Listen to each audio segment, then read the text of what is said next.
లోక్సభలో ప్రియాంక గాంధీ మాట్లాడుతున్నారు. లైవ్ లో చూద్దాం.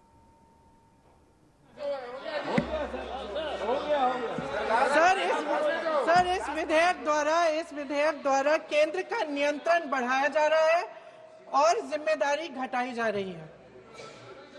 सर जो 100 दिन का अधिकार आपने 125 करने की बात की है, लेकिन इसमें वेतन की बढ़ोतरी, आपकी जो मजदूरी की बढ़ोतरी है, इसकी कोई बात नहीं है। माननीय सदस्यों, सर ये सही बात है कि अभी तक जो बकाया है वो ही पूरा नहीं हुआ है।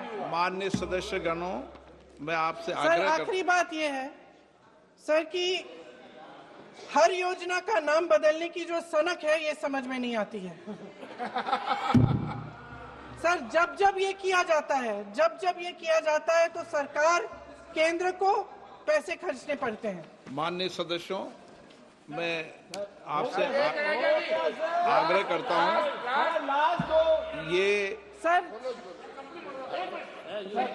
आप पोस्टर रख दे नीचे। मैं ये रख दूं? नहीं, आप पीछे वाले माननीय सदस्य, आप 72 में नियम में विरोध कर दें आप। ठीक। सर आखिरी पॉइंट है कि बिना चर्चा के, बिना इस सदन की सलाह लिए इस तरह से जल्दी में विधेयक को पास नहीं होना चाहिए। सर ये विधेयक वापस लिया जाना चाहिए। इसके बदले में सरकार को एक नया विधेयक पेश करना चाहिए। खत्म करूं। महात्मा गांधी जी मेरे परिवार के नहीं थे, लेकिन मेरे परिवार जैसे ही हैं और इस पूरे देश की यही भावना है सर। सर इस पूरे देश की यही भावना है।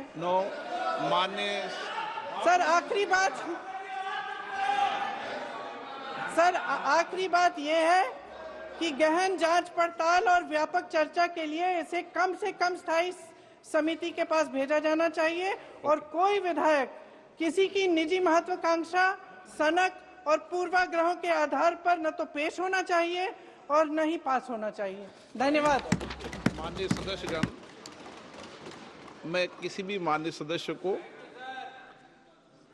बीच में नहीं रोकना चाहता, लेकिन सदन नियमों प्रक्रिया से चलता है। नहीं तो फिर माननीय सदस्य सदन के बाहर कहेंगे कि हमें माननीय अध्यक्ष ने बोलने नहीं दिया।